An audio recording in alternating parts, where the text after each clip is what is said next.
이제 드디어 신고서입니다. 부가가치세 신고서. 신고서 파트는 좀 구성을 좀 설명을 드릴게요. 그러니까 지금 전표를 쭉 봤는데 전산세무 2급에서는 메인 매출 전표가 5문제 나옵니다. 회계 1급은 6문제잖아요. 그러니까 그 세무 2급은 일반 전표 5문제, 메인 매출 전표 5문제, 결산 5문제. 그러니까 분계가 15문제고요. 나머지가 다 실무예요. 그럼 이제 부가가치세가 보통 10점 배점으로 나오거든요. 그러면 얘가 부가가치세 신고서 어떻게 구성이 되어 있냐면 전산세무 2급 전산세무 2급의 부가가치세 파트 이쪽이 구성이 된 게 두 가지로 크게 나눌 수 있어요. 첫 번째가 부가가치세 신고서.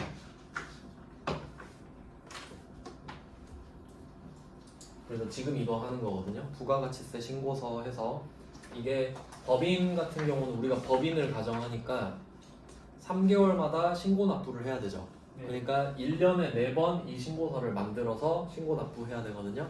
그래서 그 신고서.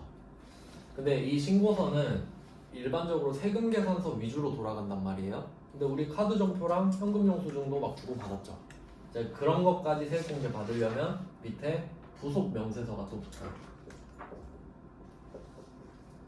그래서 크게 나누면 부가가치세 신고서 하나, 부속 명세서 하나 이렇게 나눠집니다. 크게 나눴을 땐 이렇고요. 그럼 여기에 이제 추가되는 주제가 어떤 게 있냐면 이 부가가치세 신고서 쪽은 가산세 이슈가 있습니다. 아까 간단하게 설명드렸었는데 부가가치세를 내야 되는데 좀 늦게 냈다. 이런 경우는 바로 탈세로 간주해서 가산세 때려버립니다. 가산세를 때려야 다음부터는 제깍 잘 내겠죠. 그러니까 가산세도 이제 추가적으로 좀 나오고, 이제 부속명세서 같은 경우는 내가 이걸 내면 세금을 덜 낼 수도 있고요, 아니면 더 내야 될 수도 있어요. 그래서 뭐 이런 거 이거는 이제 다음 시간에 볼 것 같고요. 신고서를 먼저 보려고 합니다. 그래서 앞에 목차를 간단하게 써놨거든요. 신고서 해서 1번, 2번 이렇게 써놨죠. 1번이 부가가치세법상 가산세 이렇게 되어 있잖아요. 그러니까 가산세가 또 두 개로 나눠지는 거예요. 부가가치세법상 가산세.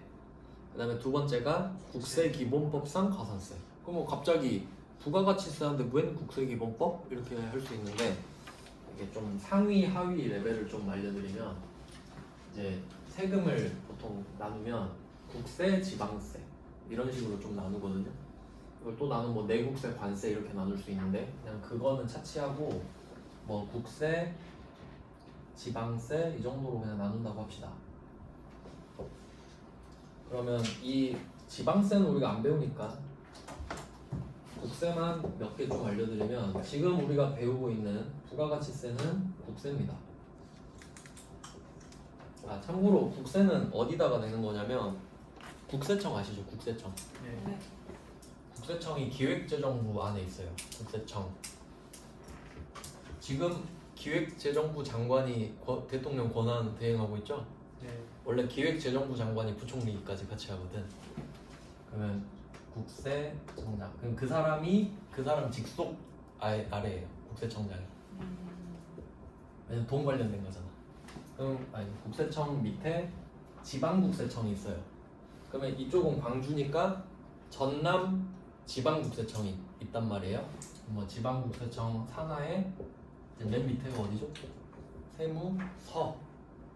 저 광주 세무서 이사했더라고요. 몰랐는데 원래 NC웨이브 앞에 있었거든요. 근데 저 옆으로 갔어요. 저 대인시장 쪽으로. 이렇게 구성이 돼 있어요.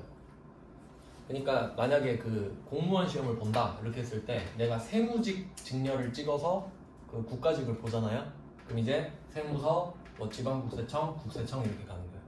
국세직으로 이렇게 가면. 지방직으로 가면 그 지방에 뭐 이런 여러 가지 일을 하는 거고. 그래서 이 세무서에 여러분이 갈 일이 생긴다. 그럼 이건 국세 내러 간다는 소리예요. 국세청이 국세를 걷는 곳이니까 여기서 걷어서 이렇게 올려주는 거거든요. 그래서 이거 세무서 가야 돼요. 그럼 부가가치세 지금 배우고 있고요. 그리고 뭐 우리가 이제 나중에 배울 거 소득세도 배운다. 법인세도 그러니까 원래 더 많아요. 이 뒤에 뭐 상속세 및 증여세 이런 것도 있고 어쩌고 저쩌고 많은데 그냥 이게 3종 세트예요. 빅3. 보통 저는 법소부 이렇게 따서 말을 하거든요. 시험에 잘 나오는 3개. 그러면 이 3개가 다 국세죠. 그럼 어떤 느낌이냐면 얘네들이 세목은 다르잖아요. 그러니까 각각 법은 다르지만 어차피 국세죠. 네. 근데 해보니까 똑같은 말을 3번 해야 되는 거예요. 그러니까 어차피 똑같은 건데. 그러니까 부가가치세를 신고하는 방법. 그러니까 예를 들면 부가가치세를 늦게 신고하면 가산세를 때릴게 이렇게 법이 있는 거예요. 그리고 소득세도 소득세를 늦게 신고하면 가산세를 때릴게 이렇게 써놓은 거예요. 그럼 법인세도 늦게 신고하면 가산세 때릴게 이렇게 한 거예요. 3번 적었죠. 네. 야 근데 똑같은데 너네 다 국세 아니야? 이렇게 한 거죠. 야 그러면 종이 아까우니까 너네 법 3개 똑같은 거 있지? 이거를 국세기본법으로 묶어서 올려버리거든요. 그러면 국세기본법에 법을 적어놓은 거 있잖아요. 그럼 이 3개는 다 영향을 받는 거예요. 그렇게 해놓으면 편하겠지. 그래서 국세기본법에 정해놔도 부가가치세가 영향을 받는 거예요. 하위니까. 그러니까 부가가치세법상 가산세는 당연히 부가가치세에 해당되는 거죠. 근데 국세기본법에서 정한 가산세도 부가가치세에 영향을 주는 거예요. 그러니까 이게 2개로 나눠져 있거든요. 그래서 그냥 소속을 따지면 그래요. 그냥 굳이 따지면 그렇고요. 근데 이게 국세기본법상 가산세가 조금 어렵거든요. 근데 다행인지 이제 시험에 잘 안 내요. 근데 그 위에 있는 부가가치세법상 가산세는 조금 편해요. 안 어렵거든요. 이건 좀 내는 편이에요. 그래서 일단 이걸 먼저 봅시다. 쉬운 거 먼저. 네, 1페이지로 넘어가 보시면 네, 부가가치세법상 가산세. 이건 제가 책에 있는 거를 정확히 말하면 세법 조문으로 옮겨놨어요. 왜냐면 이 그 책 회계 1급이랑 세무 2급 책을 보면요, 지들 맘대로 좀 요약을 해놓거든요. 그래서 제가 그걸 좀 싫어해서 일단 세법 조문을 그대로 갖고 왔어요. 그러면 부가가치세법상 가산세 중에 여러 가지 가산세가 있는데 시험에 나오는 건 세금 계산서 불성실 가산세라는 것만 나와요. 그래서 걔만 발췌해서 적어놓은 겁니다. 자, 근데 딱 보면 이거 읽기 싫잖아요. 네. 제가 필요한 부분만 체크해 드릴게요. 그래도 제가 그 각 항목마다 뒤에 괄호 쳐서 이름을 따로 적어놨거든요. 그러니까 그 부분은 따로 표시해 두세요. 그러니까 첫 번째 칸에 사유의 첫 번째 칸 보시면 1번에 기억해서 지연 발급 써 있죠. 네. 그것만 표시하세요. 그것만 지연 발급. 그리고 그 다음 칸에 보면 지연 수취 이것만 표시하시고, 이건 제가 쉬운 말로 바꿔놓은 거거든요. 그 다음에 다음 칸에 보면 미발급 써 있죠. 이것도 표시하시고, 그 다음에 다음 칸은 그냥 넘어가고 그 밑으로 가면 지연 전송, 미전송 보이시죠? 네, 이렇게 괄호 쳐놓은 것만 일단 표시하세요.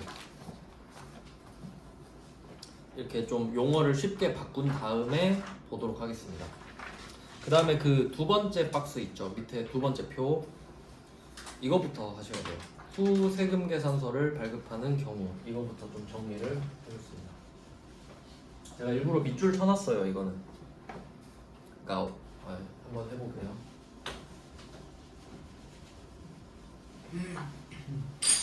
자, 세금 계산서를 발급하는 경우인데 후가 붙어 있죠. 후 뒤에 발급하는 경우예요. 그러면 이거는 무슨 말이냐면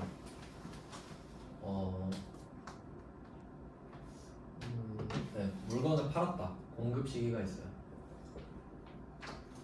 부가가치세법에서는 물건을 파는 걸 공급이라고 하죠. 그러면 만약에 오늘 물건을 팔았다고 합시다. 그러면 당연히 오늘 발급하는 게 맞죠. 그러니까 공급 시기에 발급하는 게 맞잖아요. 이때 발급을 해라. 공급 시기에 발급을 하세요. 이게 원칙이거든요. 그래서 후 세금 계산서를 발급하는 경우니까 이 말은 공급 시기는 오늘인데 발급을 내일 하는 거예요. 그럼 그게 후 발급이 되겠죠. 그 원칙은 부인 써있죠. 인정하지 않는다예요. 안 된다 이 말입니다. 인정 안 함. 그러면 예외가 있겠죠. 예외는 뭐냐? 자, 공급일이 속하는 달에 다음 달 10일까지 발급해도 인정. 원래는 안 되는데 다음 달 10일까지 해도 봐주는 경우도 있다. 이렇게 정해놓은 겁니다. 지들이. 그래서 원래는 안 되는데 이때 공급 시기에 발급을 해야 되는데 이제 허용되는 게 다음 달 10일까지인 거예요. 그럼 그냥 이 문구를 외우는 게 아니라 오늘 상황으로 한번 해볼까요? 오늘 여러분이 오늘 물건을 팔았어요. 깜빡한 거야. 오늘 원래 발급해줘야 되죠. 세금 계산서를. 깜빡하다가 다음 달 돼서 얘가 아 왜 세금 계산서 안 줘요 이러는 거야. 다음 달 돼서. 근데 우리는 아 맞다 하고 2월 5일을 준 거예요. 그럼 괜찮은 거지. 예외에 해당이 되면. 왜냐면 오늘부터 다음 달 10일은 2월 10일이니까. 근데 혹시 그날이 공휴일에는 일요일도 포함되거든요. 그때거나 토요일이면 그 다음 영업일. 이것도 좀 알아도 돼요. 영업일 아세요? 영업일? 예. 평일. 그러니까 쉬는 날 아닌 날 있죠. 그 택배 같은 경우도 해외 배송 같은 거 하면은 이렇게 말하거든요. 해외 배송이 오래 걸리잖아요. 그럼 배송 며칠 걸려요? 이렇게 물어보면 영업일 기준 10일입니다. 이렇게 대답하거든요. 그럼 그 말은 월, 화, 수, 목, 금 이제 토, 일 빼고 다시 월, 화, 수, 목, 금. 그러니까 최소 12일이란 소리예요. 그러니까 영업일은 뭐 평일 정도로 해석하시면 됩니다. 그때는 공급 시기가 작성 연월일이다 이렇게 되고요. 이건 좀 복잡한 건데 일단 넘어가 볼게요. 그럼 되는 게 3개 있죠. 그 중에 우리는 일단 3번만 봅시다. 3번 증빙 확인 시 그 거래일을 작성 연월일로 하여 발급하는 경우. 결론은 그냥 확실한 경우예요. 예를 들어 입금된 게 확인됐다거나. 근데 사실 거의 확인되죠. 그러니까 실무에서는 그냥 다음 달 10일까지 된다고 봐요. 그냥 실무에서는. 그러니까 다음 달 10일까지 그냥 된다고 보시면 됩니다. 일반적으로. 자, 그럼 이걸 정했어요. 세금 계산서 발급은 다음 달 10일까지 된다. 그러면 이거를 세금 계산서로 해서 세금 계산서 이거 종이 전자를 또 다시 해야 되는데 종이 전자를 다시 좀 설명을 드릴게요. 왜냐면 두 개가 또 따로 나와서. 그럼 우리가 A라고 할게요. 우리가 일반 과세자입니다. 종이 세금 계산서부터 설명드릴게요. 종이 세금 계산서부터. 그러면 물건을 이제 살 때 거래처가 이제 한두 군데가 아니잖아요. 그럼 예를 들어 내가 물건을 산 곳이 소문자 A, 그러니까 스몰 a, 스몰 b, 스몰 c 이 세 군데에서 물건을 샀다고 합시다. 근데 얘네들이 다 종이를 준 거예요. 종이 세금 계산서.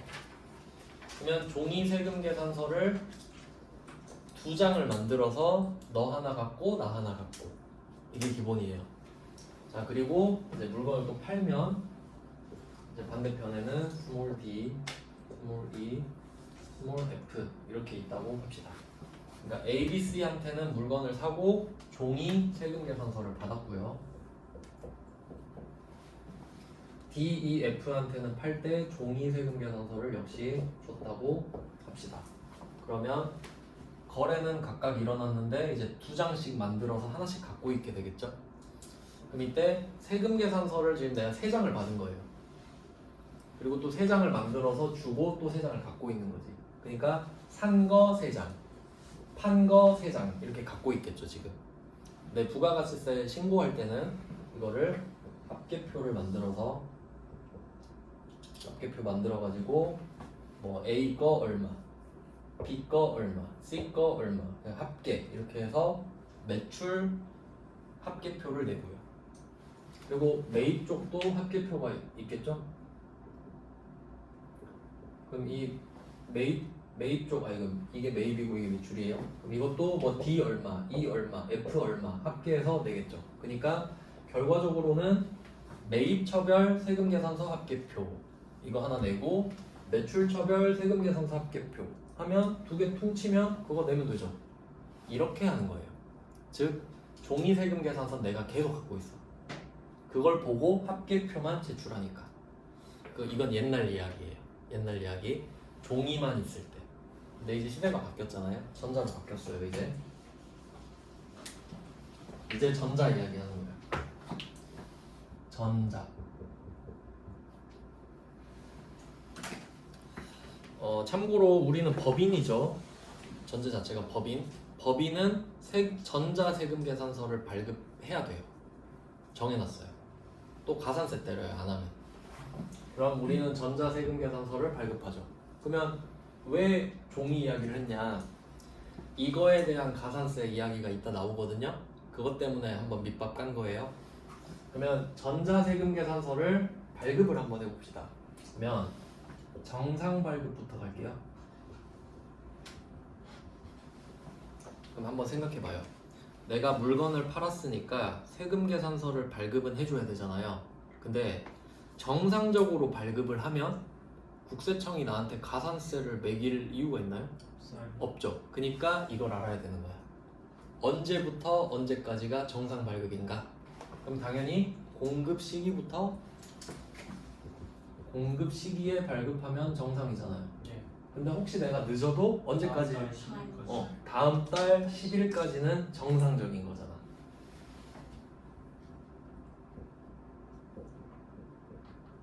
그러면 혹시 내가 다음 달 10일에 발급을 했다고 해도 뭐 이런 사정이 있었어요 라고 하면 그래 봐줄게, 가산세 안 때릴게, 이게 돼요. 자, 그럼 역으로 이제 추적을 하면 이 다음은 자연스럽게 지연 발급이 됩니다. 아까 표시해 놓으셨죠? 네. 정상 발급이 아니니까 이제 지연 발급이 돼버렸지. 늦게 발급한 게 되는 거예요. 그러면 날짜가 딱 정해지네? 다음 달 11일부터 자연스럽게.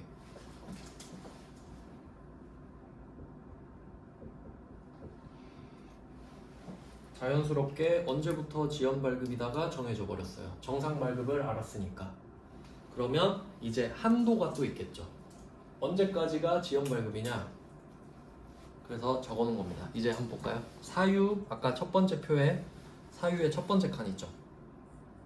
세금 계산서 발급 시기가 지난 후 공급 시기가 속하는 과세 기간에 대한 확정 신고 기한. 확정 신고 기한.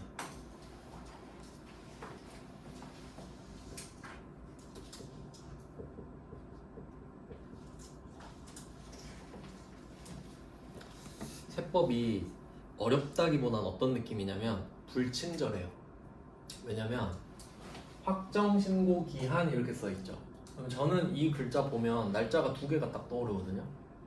7월 25일, 1월 25일. 근데 안 알려주지. 찾아서 써라 이거야. 그냥 나는 알려줬다. 모르면 찾아서 써. 이런 거예요. 그러니까 법은 계속 찾아서 봐야 되거든요. 그래서 어려운 거야. 그러니까 불친절한 거야. 근데 그냥 제가 알려주면 되죠? 그냥 써놓으세요. 헷갈릴 것 같다 그러면 7월 25일, 1월 25일. 부가가치세법에서 확정신고 기한은 딱 두 개밖에 없죠. 왜냐면 그 과세 기간이 두 개밖에 없잖아요. 1기, 2기. 그러니까 1기, 2기인데 예정 확정, 예정 확정이죠. 근데 확정은 두 개잖아. 그 신고 기한은 신고 기간의 마지막 날이죠. 그러니까 두 개밖에 없는 거야. 그럼 오늘 날짜로 해볼게요. 오늘이 1월 5일이죠. 공급 시기. 그럼 오늘 발급하면 당연히 정상. 다음 달 10일, 2월 10일을 발급하는 거 정상. 근데 내가 늦었어요. 너무 늦었어. 근데 언제까지 봐준다? 7월 25일이지. 갑자기 내년 1월 25일 가진 않겠죠? 그러니까 지금 1기니까 1월부터 6월 것까지는 7월 25일이잖아요. 그러니까 1월 5일 거는 7월 25일까지만 봐주는 거지. 알겠죠? 그러니까 한 반년 기다려준다 생각하면 돼요. 반년 정도? 이 정도는 뭐 쿨 한 편이죠. 6개월이나 기다려주면 왜냐면 어차피 신고 때만 신고를 할 수 있으니까 그러니까 이때만 급하게 하고 같이 신고서에 넣어서 신고하면 되니까. 자 이제 마지막 미발급입니다.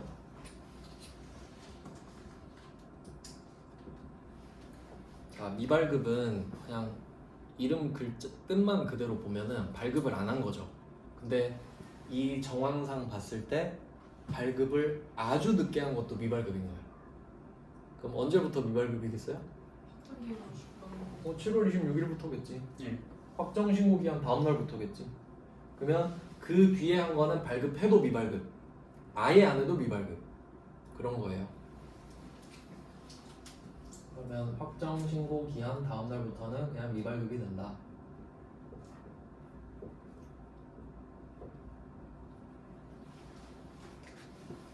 이게 미발급입니다.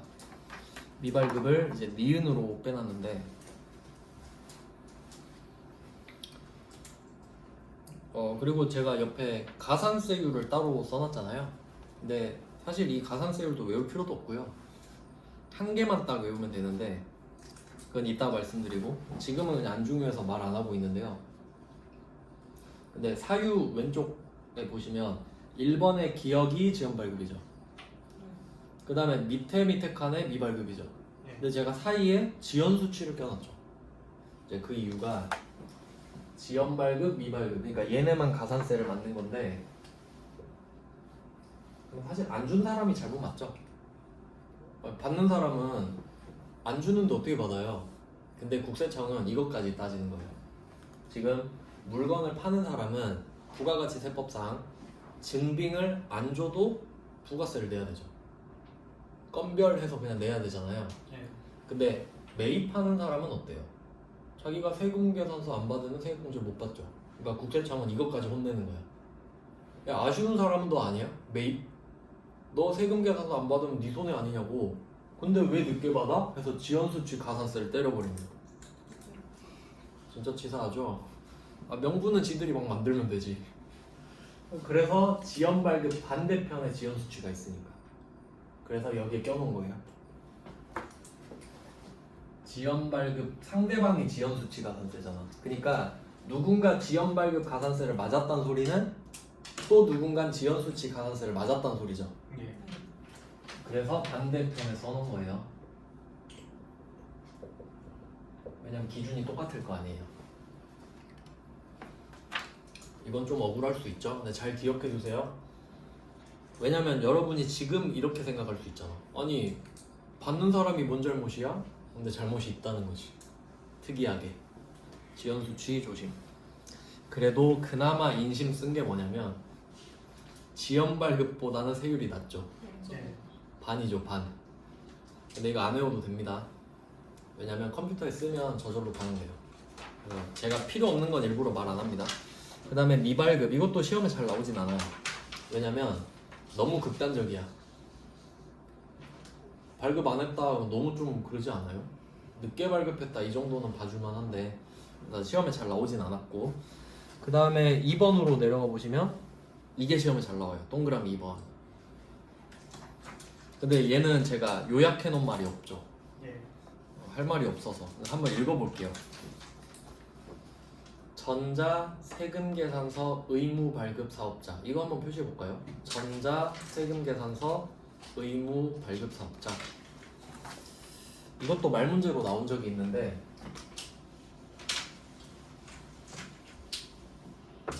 그래도 한번 알려드려 볼게요. 그러니까 전자 세금계산서 발급 의무자. 일단 법인 사업자 무조건. 그럼 우리는 법인 사업자니까 당첨.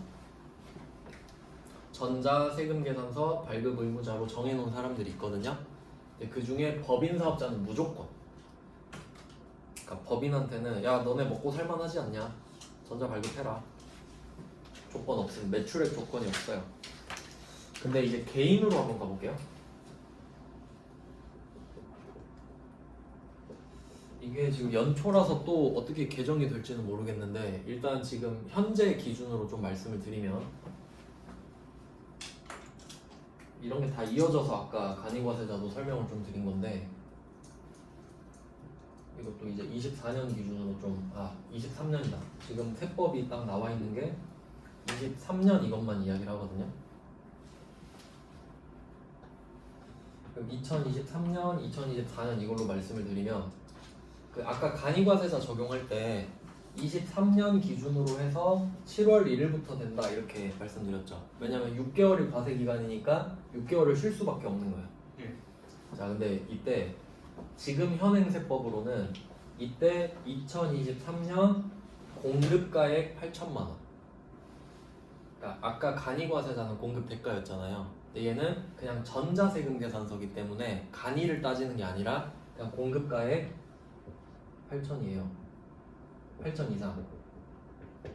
8천 이상이 되잖아요. 그러면 이때 23년에 지금 결과 나왔겠죠 이미.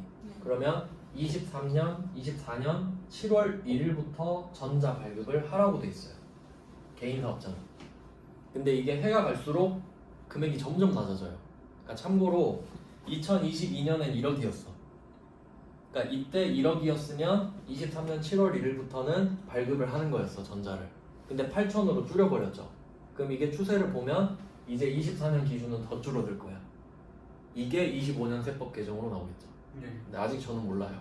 근데 지금 여기까지 나와 있어요. 그러니까 일단은 23년에 8천 넘는 사람은 24년 7월 1일부터 전자를 발급하고 있어야 돼. 그러니까 제가 알려드릴 수 있는 건 이 정도예요. 법인은 원래 해야 됐었고 그래서 이게 말 문제로 나온 적은 있어요. 이게 8천 23년에 8천 공급가액이 8천 이상이면 24년 7월 1일부터 전자 발급 대상자이다.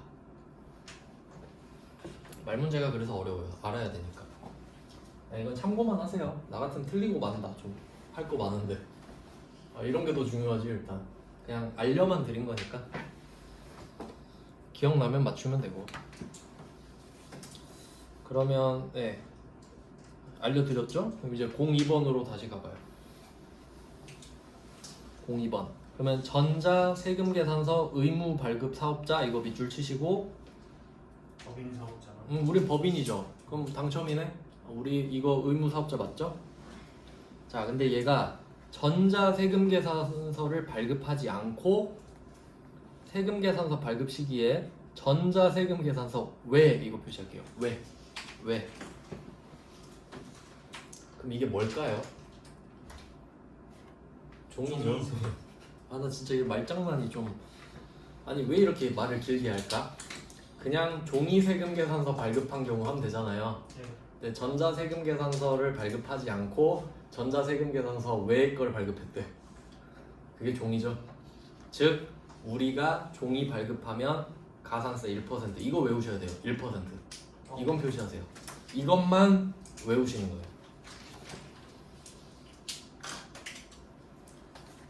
이것만 이제 여러분한테 영향이 있거든요. 나머지는 다 필요 없어. 그리고 혹시 이거는 설명 때문에 좀 말씀드리면 위에 미발급이 2%죠.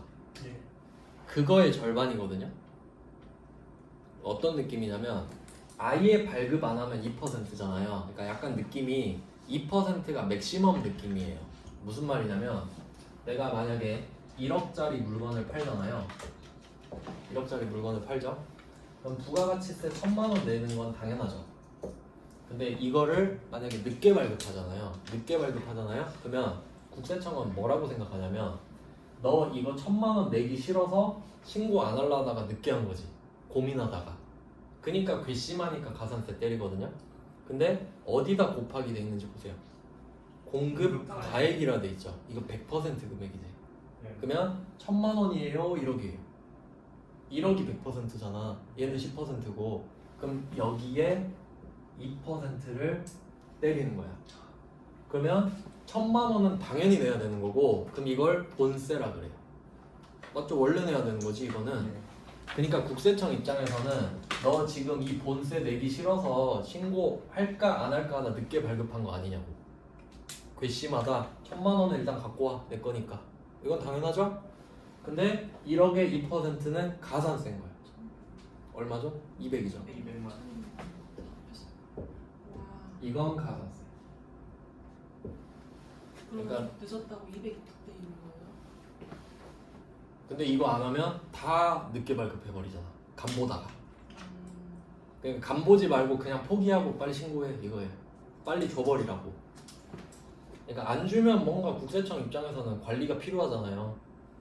그러니까 빠따 때리는 거지 이렇게.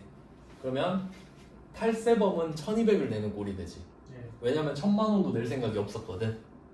근데 우리 입장에서는 아씨 이거 좀 아까운데 하다가 200을 날리는 꼴이 되는 거고 이런 느낌이에요. 느낌을 받으셔야 돼. 그러면 미발급 가산, 그러니까 200이면 상당히 큰 거예요. 그러니까 국세청은 2%면 얘네들이 정신을 차릴 거라 생각해. 상당히 큰 금액이라 생각해요. 근데 절반이 1%잖아요. 그럼 이런 거지. 너네는 전자를 발급해야 되지 않냐. 근데 왜 전자 발급 안 하고 종이 발급했어? 그럼 일단 미발급. 전자 발급해야 되는데 전자 미발급했잖아. 근데 발급을 하긴 했으니까 봐줄게 절반 이런 느낌인 거지. 절충해서. 왜냐면 이게 전자는 탈세하기가 힘들거든요. 전산에 남아버리잖아. 근데 종이는 약간 가능해요. 할 수도 있겠죠. 왜냐면 신고 전까지는 종이는 알 수가 없어요, 국세청이. 근데 전자는 바로 신고해버려야 되거든.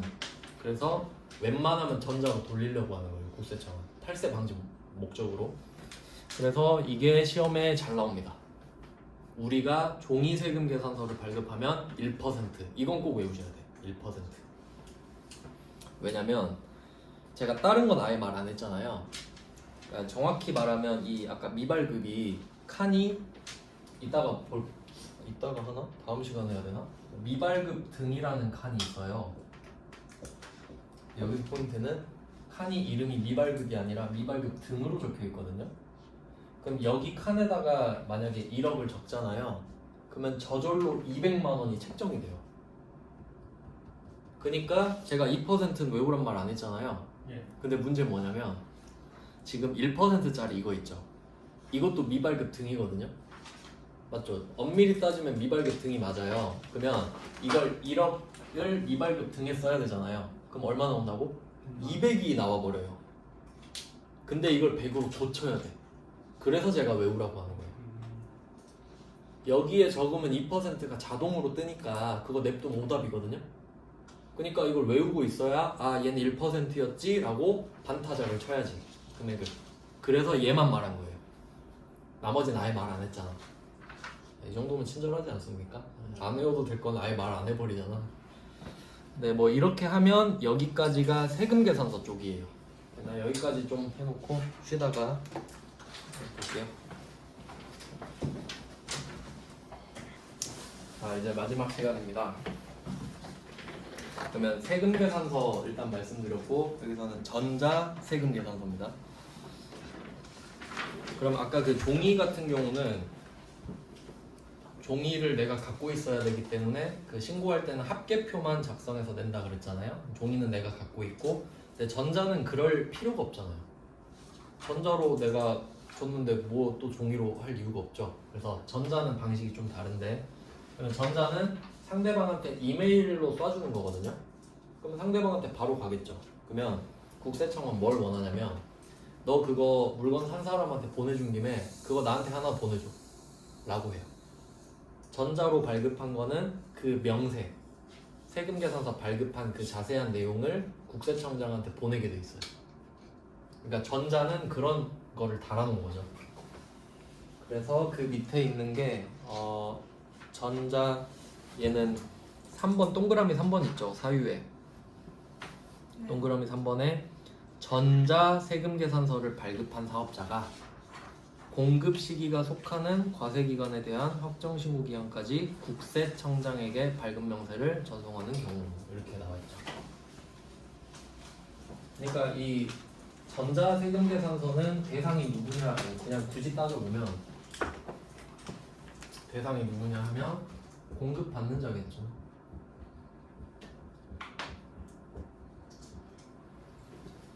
나한테 물건 공급받는 자한테 전자세금 계산서를 보내주는 거죠.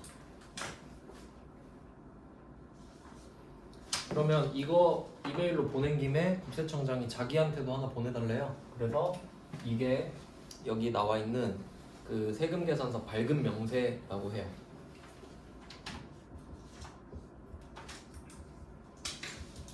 그러니까 이걸 전자세금 계산서를 공급받는 자한테 보낸 그 내용을 나한테도 보내달라 이거야. 그럼 국세청장은 탈세를 완전 막을 수 있죠. 거래를 할 때마다 바로바로 보고를 받는 셈이 되니까. 그러니까 종이보다 전자를 선호하는 거예요. 그러면 이 발급 명세는 여기 나와 있듯이 대상이 국세청장이죠.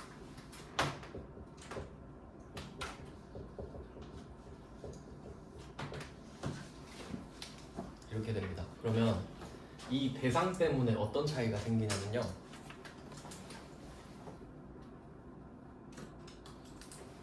자, 아까 지연 발급에 지연 수치가 붙어 있었죠.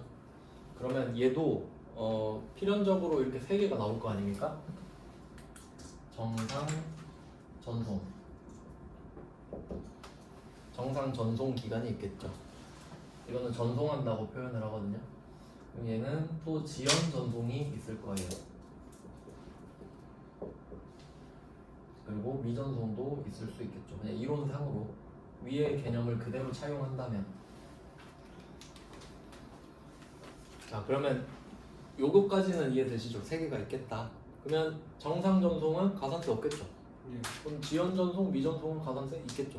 뭐 이런 게 똑같다라는 거예요. 네, 차이가 어떻게 생기냐면 세금 계산서는 나한테 공급받는 자한테 보내주는 거죠. 그리고 발급 명세는 국세청장한테 보내주는 거죠. 그러면 세금 계산서는 내가 늦게 보내면 상대방이 늦게 받을 수밖에 없죠. 예. 내가 늦게 줬는데 네가 늦게 받아야지 어떡해. 그래서 지연 발급 가산세도 있고 지연 수치 가산세도 있었잖아요. 나도 가산세, 너도 가산세. 근데 지연 이 발급 명세는 어떨까? 내가 지연 전송하면 난 가산세 맞겠죠. 예. 그럼 상대방이 누구예요? 국세청장이죠. 네. 그럼 얘도 지연 수치 뭐 이런 거 가산세 있을까? 아니요. 없겠죠. 얘는 없겠지. 지가 지한테 뭐 가산세 붙이겠어요? 그러니까 그런 건 없다. 그래서 얘 때문에 이 차이가 발생하는 겁니다. 대상 때문에. 이런 건 그냥 이해하고 넘어가자 이거죠. 자, 그러면 정상 전송부터 한번 생각해 볼게요. 사실 이게 그 전송하는 거는 엄청 쉬워요. 그래서 보통 상대방한테 보내자마자 바로 전송해요. 바로. 근데 그래도 그냥 기한을 좀 주는 게, 그래서 얘는 전자세금 계산서를 발급을 해야 발급 명세를 전송할 수 있는 거거든요. 그러니까 전자세금 계산서를 발급한 다음 날까지 정상으로 봐줘요.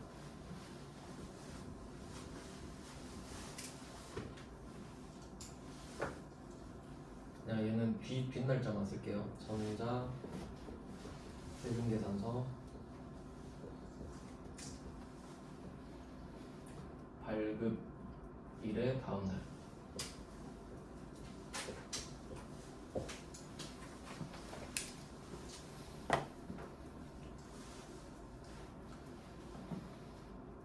얘는 상대적일 수밖에 없는 게요. 그러니까 지금 정상 발급의 범위가 오늘 물건을 팔면 오늘부터 다음 달 10일까지죠. 그러면 만약에 오늘 내가 물건을 팔고 오늘 세금 계산서를 발급해 준 거야. 전자로. 그럼 제일 좋은 거죠. 예. 그러면 오늘 발급했으니까 내일까지가 돼요. 발급 명세는. 근데 내가 만약에 버티다가 물건은 오늘 팔았는데 다음 달 10일에 발급을 했다고 합시다. 세금 계산서를. 그럼 다음 달 11일까지 정상 전송이 되겠죠. 예. 상대적이란 거예요. 상대적이란 거. 그래서 이렇게 쓴 겁니다. 상대적으로 바뀝니다. 그리고 이제 지연 전송 같은 경우는 이 다음 날에 다음 날이 되겠죠. 그냥 뒷날짜만 쓸게요. 얘는. 자, 그럼 언제까지가 지연 전송이냐라고 하면 똑같습니다. 확정 신고 기한. 다르게 하면 서로 피곤하죠.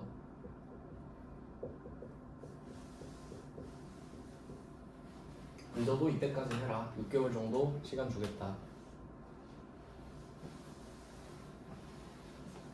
그리고 자연스럽게 미전송은 확정 신고 기한. 기한의 다음 날 이렇게 되겠죠.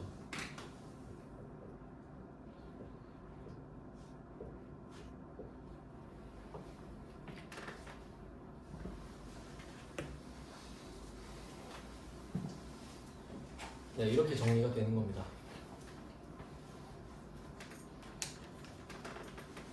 그러면 이 정도 정리를 하고 실제로 문제가 어떻게 나오는지 좀 보겠습니다. 이게 그 부가가치 세법상 가산세로 좀 쉬운 편인 문제예요. 그러면 다음 페이지로 가서 문제를 좀 볼까요?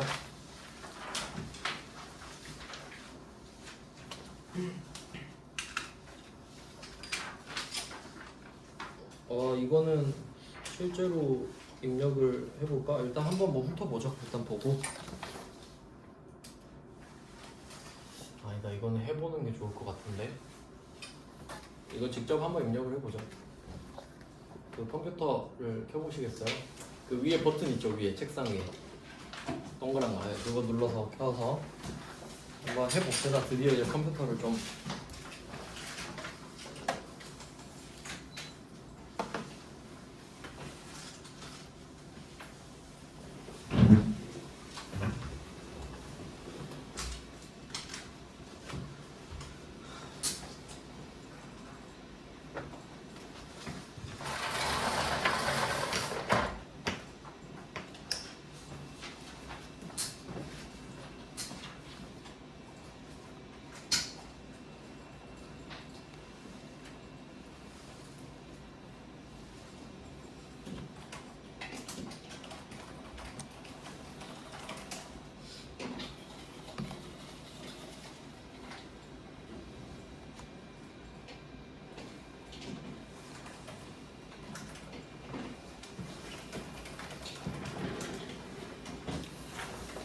네, 그러면 그 K랩이 다 설치가 돼 있으려나?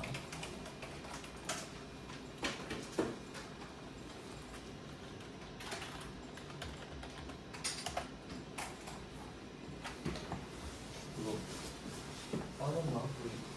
오늘 옆자리에서 하시면 될 것 같은데 이거 빠졌으면.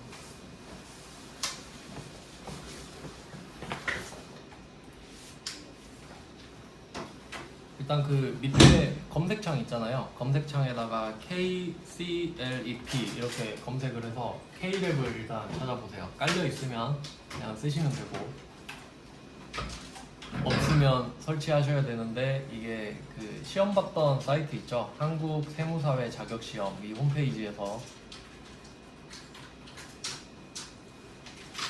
왼쪽 밑에 K랩 수업용 다운로드로 받으실 수가 있어요.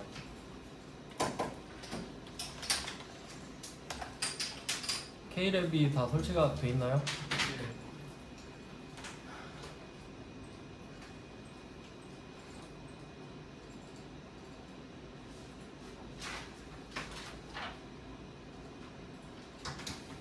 네, 그러면 회사를 지금은 그 입력하는 거라서 회사가 그 데이터가 없어도 되거든요. 그러면 그냥 아무거나 만드셔도 되고 아니면 그냥 만들어져 있는 걸로 그냥 쓰셔도 됩니다.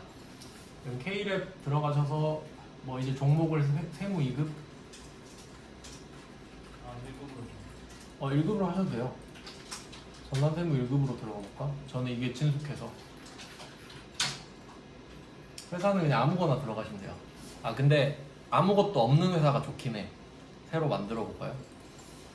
왜냐면 데이터가 있으면 검색할 때마다 숫자가 떠버려가지고 귀찮거든요. 그러면 하나 회사를 만듭시다. 회사 등록해가지고 그냥 이름은 그냥 아무거나 하세요. 저는 그냥 전산회계 1급 할게요. 전산세무 2급이 있어가지고 번호는 그냥 아무거나 쓰시고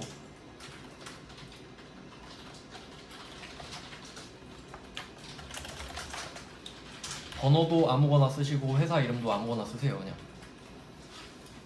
저는 그냥 전산세무 1급으로 했고 법인 사용 이렇게 하겠습니다. 왼쪽은 이렇게 하시면 되고 그 다음에 회계 연도만 적으면 되거든요. 이제 일기 쓰신 다음에 2025년 1월 1일만 적어줄게요.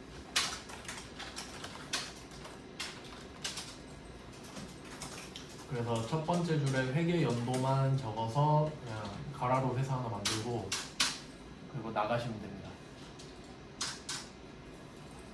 나가면 이제 이걸 고를 수 있겠죠. 회사 코드 옆에 말풍선 가셔서 방금 만든 회사로 들어가요. 그리고 이제 부가가치 탭으로 가보시면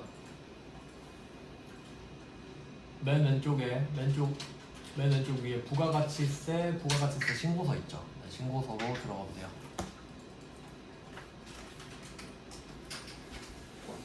자, 이렇게 신고서로 들어왔는데요. 여기다 금액을 여러분은 직접 입력하셔야 돼요. 그러니까 원래는 메인 매출 전표에다가 유형을 입력하면 그 번호가 반영이 돼서 저절로 금액이 뜨는 거거든요. 근데 우리는 이 시험 문제에서 직접 입력하라고 해요. 그러면 한번 이 문제부터 해볼게요. 그 2페이지에 나와 있는 첫 번째 문제 보시면 세무 2급 116회 최근 문제인데요. 저저번 문제는 그러면 일기 확정이라고 돼 있죠. 근데 이거는 기본적으로 아시죠?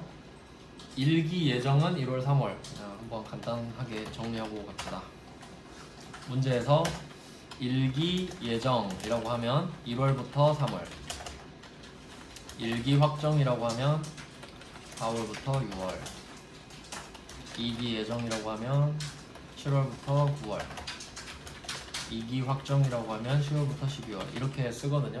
그러니까 이게 그냥 분기별로 끊으면 되죠. 그리고 이거는 실무에서 쓰는 말인데 정확하게 좀 알려드리면, 그러니까 이게 일기 예정은 맞아요. 2기 예정도 맞고. 근데 일기 확정은 그냥 편의상 쓰는 말이고, 원래는 어떻게 말하냐면 일기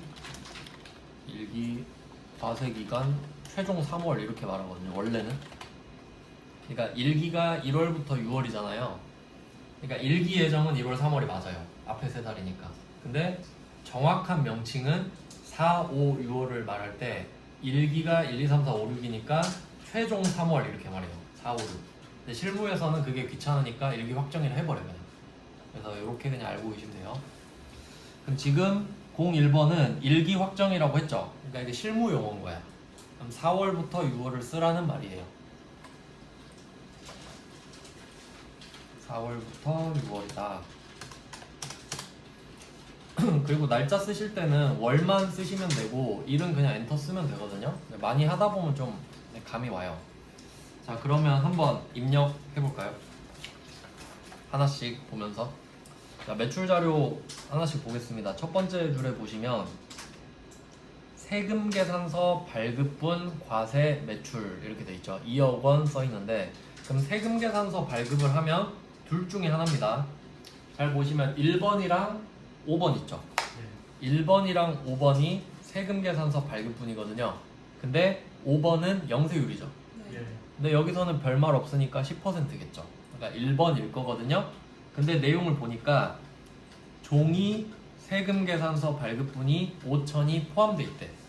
그럼 해석 한번 해볼게요. 이게 사실 문제가 너무 쉽다 보니까 독해 문제로 내거든요. 그러면 이런 느낌이에요. 지금 종이 세금 계산서 발급분이 5천만 원이죠.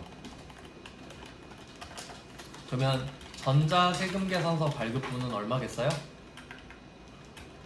총 2억이잖아. 총 2억. 근데 이 중에 종이가 5천. 그러면 전자는 1억 5천만 원이 되겠죠. 이게 분석이 되냐 이거고요. 자, 그럼 해석해 볼게요. 지금 1번 한번 보시면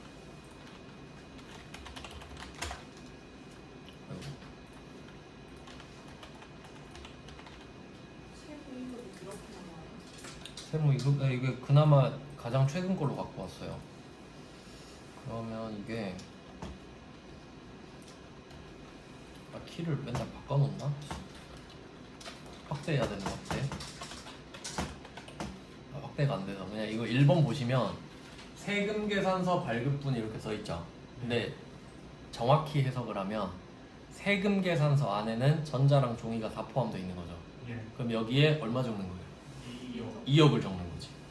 왜냐면 전자라는 말도 안 써 있고 종이란 말도 안 써 있으니까. 그래서 여기에 2억을 쓰셔야 돼요. 그러면 쓰는 법 아시죠? 억은 공이 8개니까 200 플러스 이렇게 연습하셔야 돼요. 절대로 연타하시면 안 돼요. 늦어도 플러스 쓰는 연습을 꼭 하셔야 됩니다. 자, 그러면 1번에 이렇게 썼어요. 근데 우리는 전자 발급해야 되죠. 그럼 종이로 5천만 원 발급한 거에 대해서 가산세 받겠네. 자, 그러면 세금 계산서에서 꼭 아셔야 될 게 있는데 이 왼쪽이 메인 화면이거든요. 왼쪽이 메인 화면이죠. 그리고 이 오른쪽이 보조 화면이잖아요. 그러니까 왼쪽이 메인, 여기가 보조, 서브. 그러면 이 오른쪽 화면은 바뀌거든요. 네. 왼쪽은 안 바뀌어요. 그러니까 이 오른쪽 화면은 3개로 바뀝니다. 그러면 지금 여러분 화면 보이는 게 첫 번째 화면이죠. 자, 그럼 어떻게 하면 바뀌냐면 여기 20번 있죠. 20-1 클릭하면 화면이 바뀌어요. 그리고 또 26번 누르면 바뀌어요. 근데 이 번호를 외우라는 게 아니라 그냥 이렇게 누르다 보면 바뀌는데 총 3개다 이 정도는 아셔야 된다고. 맞죠? 그러면 가산세를 해야 되니까 26번 한번 클릭해 보세요.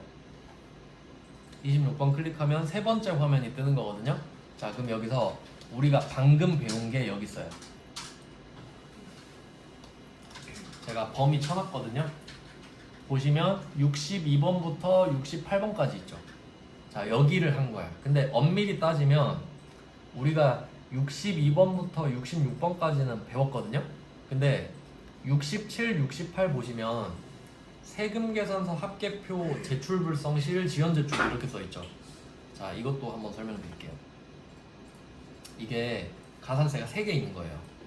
여기 나와 있는 대로 첫 번째 세금계산서 써있죠. 가산세 이쪽에. 그리고 두 번째가 전자세금 발급명세 이렇게 써있고, 세 번째가 세금계산서 합계표 이렇게 써있잖아요. 그럼 얘네들의 관계가 어떻게 되냐면 이 1, 2, 3 있을 때 만약에 내가 1번 가산세를 맞잖아요. 즉 세금계산서 지연발급 가산세나 미발급 가산세를 맞잖아요. 그럼 이게 가산세가 제일 크거든요. 그럼 1번 가산세를 내가 맞게 되면 2번, 3번 가산세를 맞아도 안 때려요. 2번, 3번이. 그러니까 1번을 맞으면 2번, 3번은 면제해줘. 제일 센 거 하나 맞았으니까. 그러면 혹시 내가 만약에 1번은 잘했어. 세금계산서는 발급을 잘했어요. 근데 발급 명세를 늦게 전송했을 수도 있죠. 그럼 2번 가산세를 맞을 수도 있잖아요. 그러면 3번 가산세가 있어도 안 해. 2번만 때려. 즉, 이 1, 2, 3 가산세를 내가 다 맞으면 1번만 맞아요. 왜냐면 상식적으로 생각해봐요. 내가 세금계산서를 발급을 안 했다고 해볼게. 그럼 미발급 가산세를 맞겠죠. 그럼 발급 안 했으면 전송도 안 했겠지. 그렇잖아요. 그러니까 1번, 2번, 3번을 연속으로 따라락 간단 말이에요. 그러니까 한 개만 때리는 거야. 제일 센 거. 자, 근데 여기서 중요한 게 뭐냐면 이 3번의 관계지. 그럼 자, 3번이 합계표잖아요. 그럼 얘는 종이일 때만 해당되는 거 아시죠? 네. 근데 우리는 전자세금계산서 발급 의무자죠. 네. 그러면 상식적으로 만약에 내가 3번 가산세가 있어도요. 그러니까 내가 발급 명세를 늦게 했다고 할게요. 지연 전송을 했거나 미전송을 했다고 합시다. 그러면 2번 가산세를 맞으면 3번 가산세는 맞을 일이 없죠. 네. 맞죠? 2번, 3번 같이 맞으면. 네. 그러면 3번 가산세를 맞으려면 3번 가산세만 나와야 되거든요. 네. 근데 전자로 국세청장한테 전송을 하잖아요. 그럼 합계표 제출 의무가 없어. 그래서 구조상 3번 가산세는 없어요. 우리한테. 결론 3번 가산세는 없어. 뭐가? 아, 이론상. 네. 그러니까 다시 정리해볼까요? 그러니까 가산세를 1, 2, 3을 다 맞으면 1번만 맞죠. 네. 근데 여러분이 2번, 3번만 맞으면 2번 가산세 맞고 끝나죠. 그러니까 3번 가산세는 안 맞잖아요. 그럼 내가 3번 가산세만 맞으면 3번 가산세 맞는 거 아니냐 할 수도 있는데, 그러면 이건 거예요. 이렇게 정리해볼게. 발급 명세를 전송했을 때 정상 전송을 했다고 할게요. 발급 명세를 정상 전송하면 합계표 제출 의무가 없어요. 왜냐면 거래 하나하나를 국세청장한테 전송해 준 거잖아. 그러니까 합계표를 굳이 적어서 또 낼 필요가 없는 거지. 그럼 우리가 정상 전송을 하면 합계표 제출 의무가 없다. 이해되셨죠? 네. 근데 만약에 내가 발급 명세를 지연 전송하거나 또는 미전송했다고 합시다. 그러면 2번 가산세를 맞는 거죠. 네. 그럼 3번 가산세는 안 맞지? 네, 맞아요. 그러면 한번 생각해봐. 절대 3번 가산세 안 맞는다는 소리잖아. 왜냐면 정상 전송을 하면 합계표 제출 의무가 없으니까 가산세 안 때리겠지. 근데 혹시 있다고 해도 지연 전송, 미전송하면 이 가산세를 맞으니까 3번 가산세는 안 맞겠지. 그러니까 어떻게 해든 3번 가산세는 절대 못 맞아 우리는. 알겠죠? 그러니까 제가 아예 1페이지 표에 안 적어놔 버렸잖아. 왜 안 배우는 거 적어놓으면 뭐 할 거예요? 근데 책엔 적혀 있어. 이해되셨죠? 그럼 이제 이거 한번 이해했으면 어떻게 하면 돼 이제? 아 3번 가산세는 없다. 그냥 외우고 끝. 이해했으면 안 해도 상관없어요. 그냥 안 나온다 생각하면 돼. 그래서 우리는 1번, 2번 가산세만 배운 거예요. 자 그럼 지금 종이 세금 계산서 발급했죠? 예. 그럼 이게 형식적으로는 이제 미발급이 맞다 그랬잖아요. 그래서 잘 보시면 64번에 미발급 등 써있죠? 그러니까 여기에 진짜 미발급이랑 가짜 미발급을 같이 쓰는 거야. 등이니까. 근데 지금 이거 가짜 미발급이죠. 근데 어쨌든 써야 돼. 그럼 64번 왼쪽에다 5천만 원 써보세요.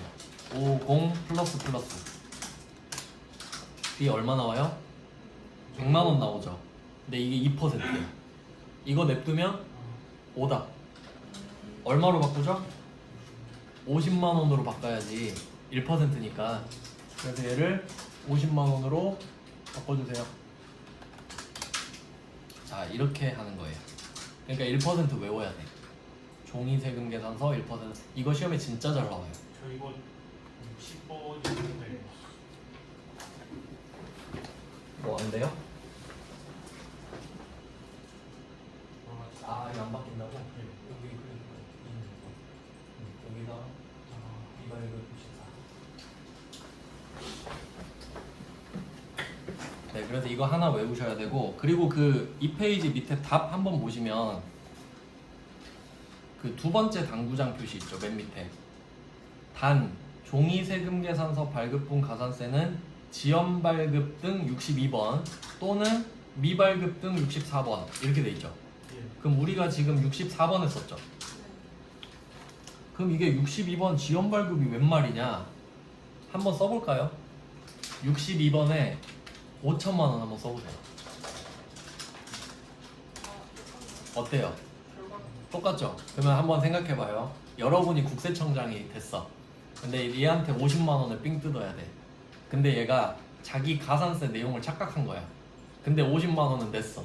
그럼 책임을 물을 거예요? 아니 뭔 상관이야. 50만 거두면 끝이지. 그러니까 금액만 맞으면 상관없다 이거예요. 그래서 이렇게 외우셔도 돼요. 가짜 미발급을 그냥 62번에 적어버려도 된다. 국세청은 신경 안 써. 그냥 50만 원만 갖고 오라 이거지. 근데 난 원칙대로 하겠다 그러면 64번에 해서 반타작 치시면 되고, 아니면 나는 더 빨리 하고 싶어 그럼 62번에 적어버리세요. 그 말이에요. 네, 그래서 둘 중에 하나만 적으시면 정답 처리가 되는 겁니다. 얘는 지금 62번에 적어놨네. 네, 저도 여기 일단 놔둬볼게요. 자, 그러면 첫 번째 거는 끝냈습니다. 네, 그 다음에 두 번째 자료로 갈게요. 매출 자료 두 번째. 자, 당사의 직원인 홍길동 임원 아님. 그러면 직원이란 소리죠? 예. 네, 뭐 임직원 이렇게 나누는데 상관없어요. 경조사 표시할게요. 경조사와 관련하여 연간 10만 원 시가 상당의 제품을 무상으로 제공했다. 이거 간주 공급이네. 엄밀히 따지면 개인적 공급이 되겠습니다. 자, 그러면 이거 그 간주 공급에서 배웠었는데, 간주 공급인데 그 중에 개인적 공급이다. 근데 이거 그 자료 있는데 혹시 매출 갖고 계신가요? 그 제대로 혹시 보고 싶으면 매출을 꺼내시면 되고요.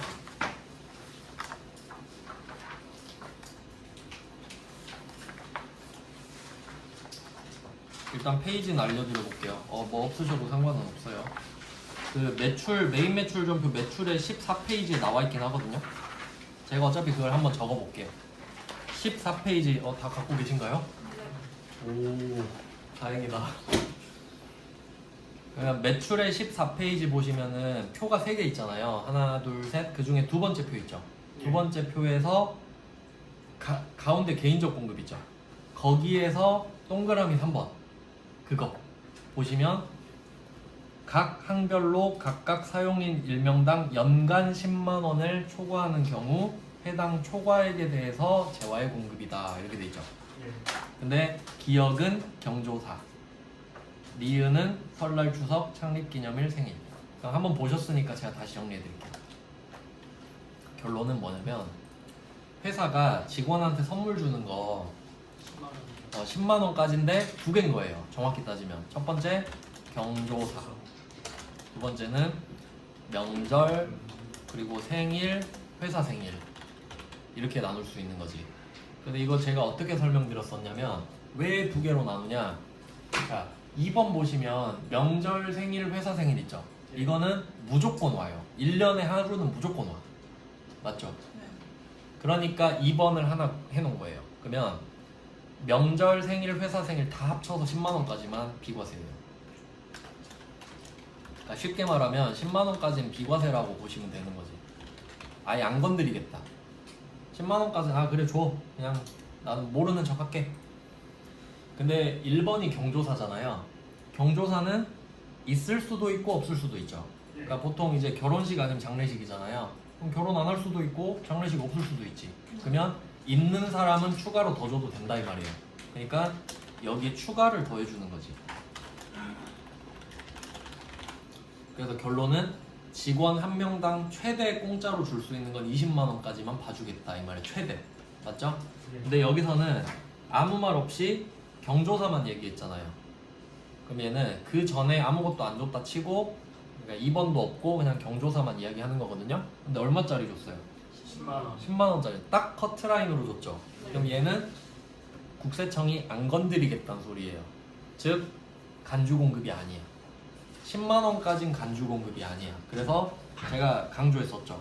그럼 간주 공급이 아니면 뭐다? 아무것도 아무것도 아니다. 아무것도 아니면 아무것도 안 한다. 그래서 가만히 있는 게 답이다. 아무것도 안 하기. 제일 어려운 답이랬죠? 네, 그래서 뭐 정확하게 설명을 드리면 이렇고요. 그러면 제가 그 추가로 좀 문제를 바꿔볼게요. 이것까지 한번 대비해 봅시다. 제가 문제를 바꿔볼게요. 응용 문제. 홍길동한테 지금 홍길동이죠? 예. 네, 홍길동 생일 선물로 10만 원 시가 뭐 제품 10만 원짜리를 줬다.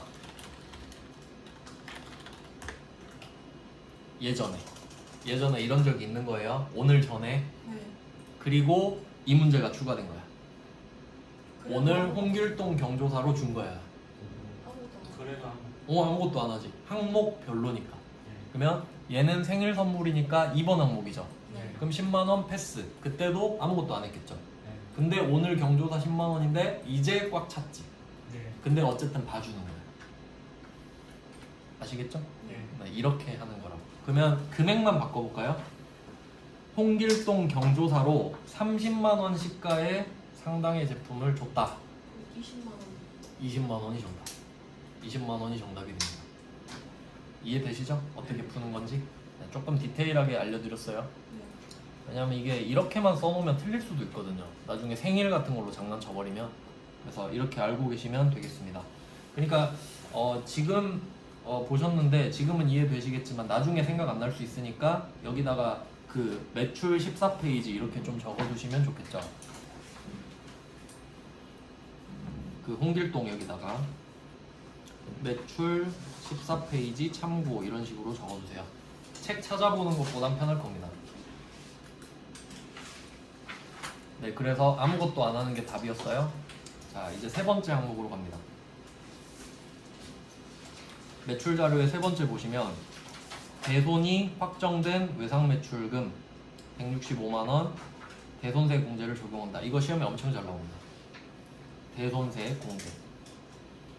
이거는 참고로 그 다음 시간에 할 그 부속 명세서에서도 또 따로 다루거든요. 근데 지금 신고서에서 나오는 거 푸는 법 알려드릴게요. 지금 이게 대손금 주제죠. 대손금. 부가가치세 신고서에서 나오는 대손금. 그러면 이거는 상황이 딱 두 개밖에 없거든요. 첫 번째는 지금처럼 대손이 확정됐다. 대손이 확정됐다 이렇게 문제 내고요. 아니면 두 번째는 대손금이 회수됐다 이렇게 두 개 내거든요. 이것만 딱 대비하시면 되는 거예요. 1번 대손 확정, 2번 대손금 회수. 그럼 이게 어떤 뜻인지 볼까요? 붕괴는 제가 그 다음 시간에 부속 서류 할 때 붕괴를 이제 넣어서 같이 설명해 드리겠습니다. 지금은 일단 신고서 쪽 답은 쉽거든요. 그러면 지금 이 금액으로 한번 해볼까요? 그러면 지금 외상 매출금이 165만 원이 있죠. 그러면 이걸 돈을 못 받게 된 거야. 그러면 이때 대손금을 165만 원이라고 하는 겁니다. 그러니까 대손금은 못 받은 돈이니까. 네. 그럼 여러분은 총 165만 원을 못 받으셨죠? 네. 근데 문제는 뭐냐면 부가가치세. 이 중에 부가가치세가 15만 원이죠. 네. 그 110분의 10이니까. 그러면 이 부가가치세는 여러분이 이미 냈어요. 이미 냈었단 말이야. 국세청이 빨리 내라 그래서 15만 원을 냈어. 근데 상대방이 돈을 못 주겠대. 그럼 이거 국세청한테 가서 꼬질러야겠죠. 네. 아, 저번에 15만 원 냈는데 나 돈 못 받았다. 그럼 15만 원 주세요 해야겠죠. 그럼 국세청이 15만 원 주는 건 좀 그렇고 빼줄게. 그러니까 너 불쌍하니까 빼줄게. 그러면 대손이 확정되면 국세청이 나 불쌍하니까 15만 원을 빼줘. 대손 세액 공제니까. 그럼 150은 어떻게 해요? 150은 내 잘못이지. 150은 내가 감당해야지. 국세청은 15만 원만 해결해 주면 되지. 자, 그러면 대손이 확정됐다고 하면 국세청이 나 불쌍하니까 15만 원 빼준다 그랬죠. 그럼 어쨌든 우리 15만 원 덜 내는 거 아니에요? 근데 만약에 문제에서 이렇게 나오면 작년에 대손 확정됐던 거를 상대방이 대손금을 줬다. 그럼 대손금 회수한 거죠. 네. 그럼 국세청이 뭐라 그러겠어? 다시는 빨리 내놔. 야, 165만 원 받았으면 15만 원 내 거 아니야? 그러니까 대손금 회수하면 토해내야 되죠. 그러니까 플러스 15만 원. 별거 아닙니다. 이거 진짜 잘 나와요. 그러니까 대손이 확정되면 불쌍하니까 빼주고, 대손금 받았다 그러면 그 중에 내 거 15만 원 내놔 이렇게 가져가는 겁니다. 자, 그럼 이론은 설명을 드렸고 칸은 8번이에요. 8번. 자, 8번 보시면 이것도 좀 알고 계셔야 되는데, 그 부가가치세 신고서에 지금 금액을 적을 수 있잖아요. 이 중에 유일하게 8번 칸 있죠. 지금 쓸 칸. 8번만 마이너스도 적혀요. 다른 칸은 다 양수로 적어야 돼. 왜냐면 지금 8번에 이름이 뭐라고 써 있는지 보세요. 성세 가감. 가감이라 써 있지. 가는 더하는 거고 감은 빼는 거지. 네. 왜냐면 상황에 따라 덜 낼 수도 있고 더 낼 수도 있으니까. 그래서 얘만 둘 다 적을 수 있어요. 그럼 지금은 내가 불쌍하니까 15만 원 덜 내라 그런 거죠. 그러니까 8번에 마이너스 15만 원. 이거 계산기랑 좀 헷갈리네요. 마이너스 안 됐어요. 네. 네, 이렇게 마이너스 15만 원 적어주시고, 그 비교해서 대손금 회수하면 플러스 15만 원 이렇게까지 하시면 되겠습니다. 그 다음에 매입으로 갈까요? 매입. 자, 수취한 매입 세금 계산서는 공급가액 1억 2천, 세액은 1200 이렇게 써 있죠. 그러면 비교해야 될 게 뭐냐면, 매출 쪽은 우리가 전자를 발급해야 되기 때문에 종이 발급한 건 가산세 맞았죠. 네. 자, 그러면 매입 세금 계산서는 어떨까? 잘 생각해봐요. 우리가 줄 때는 전자를 주기로 돼 있죠. 그럼 이건 내 의지에 달렸죠. 전자를 줄 거냐 종이를 줄 거냐. 그러니까 국세청이 내가 종이 발급하면 가산세 때리는 거야. 너 전자 줄 수 있는데 왜 종이 줘? 근데 받는 건 어때요? 내가 정할 수 없어. 그치, 내가 정할 수가 없지. 상대가 전자 주면 전자 받는 거고, 상대가 종이 주면 종이 받는 거죠. 그러니까 세금 계산서를 받는 쪽은 가산세가 없는 거예요. 알겠죠? 그러니까 종이에 대한 가산세는 없는 겁니다. 근데 지연 수취 가산세는 있다 그랬지. 그러니까 종이에 대한 가산세는 없어요. 그러니까 매입 자료 보시면 수취한 매입 세금 계산서에 종인지 전자인지 말을 안 해버리죠. 네. 필요가 없으니까 그래. 정확히 알고 계셔야 돼요. 자, 그러면 첫 번째 게 승용자동차죠. 자 그럼 얘는 10번에 적거든요. 10번, 11번에. 그럼 일단 10번, 11번에 나눠 적으시는데 11번에 먼저 적고 나머지를 10번에 적어요. 그러니까 10번에 고정자산 적혀있죠. 이게 좀 특이한 건데 고정자산이라는 말은 부가가치세법에서만 씁니다. 되게 특이한 말인데 고정자산은 유형자산, 무형자산을 말해요.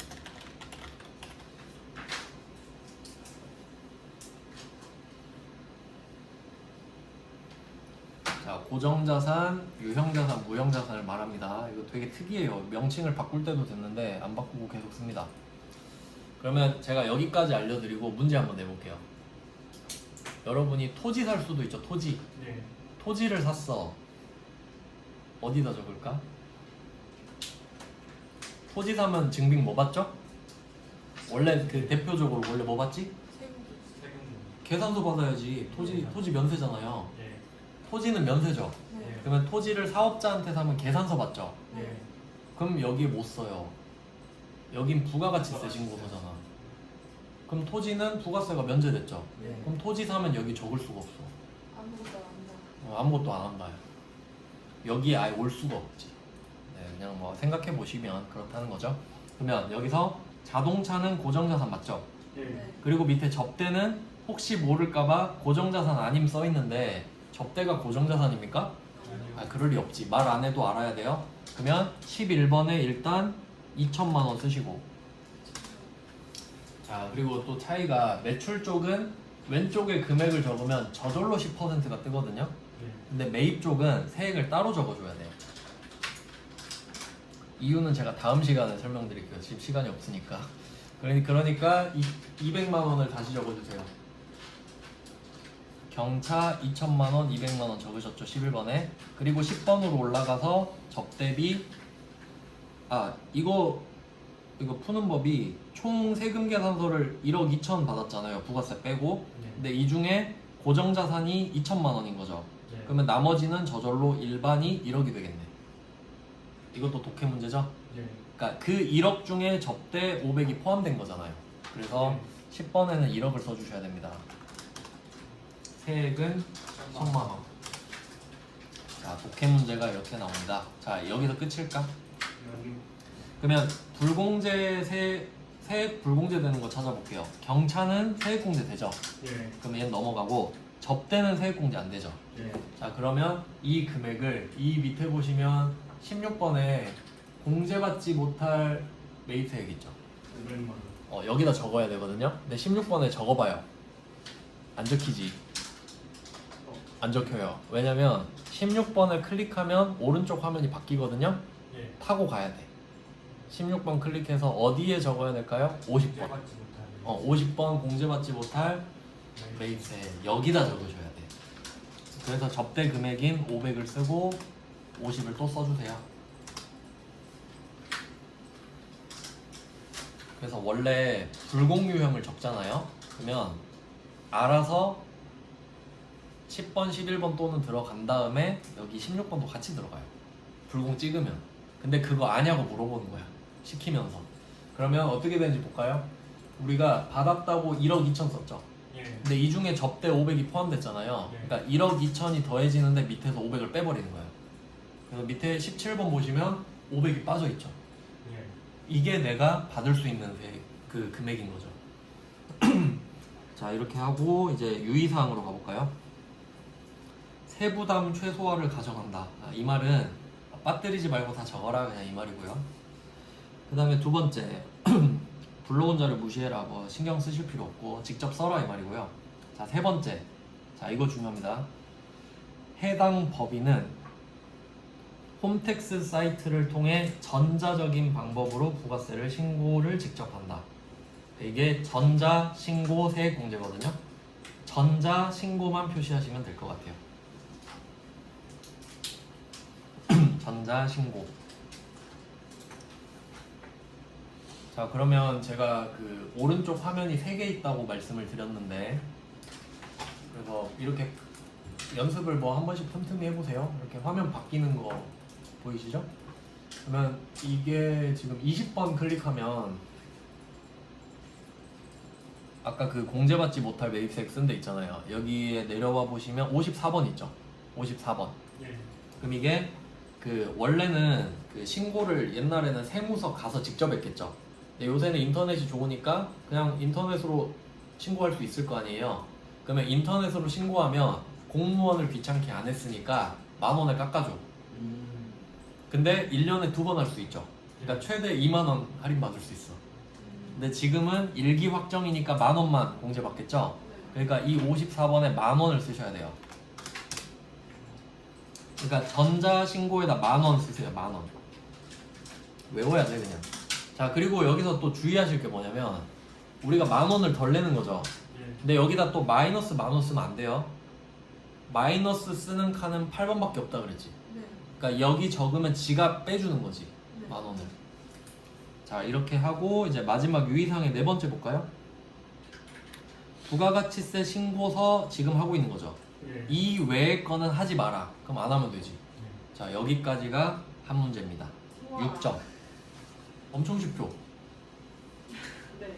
아, 할만하지 않나요? 이 정도면? 예. 외우면 할만할 것 같아요. 아, 진짜 이거 나중에 기계처럼 한 기출문제 10개 풀잖아요? 이거 한 3분이면 풀어, 진짜. 아, 지금은 그렇겠지만. 네, 오늘은 여기까지 하고 다음 시간에 제대로 하겠습니다. 네, 고생하셨습니다. 수고하셨습니다. 고맙습니다.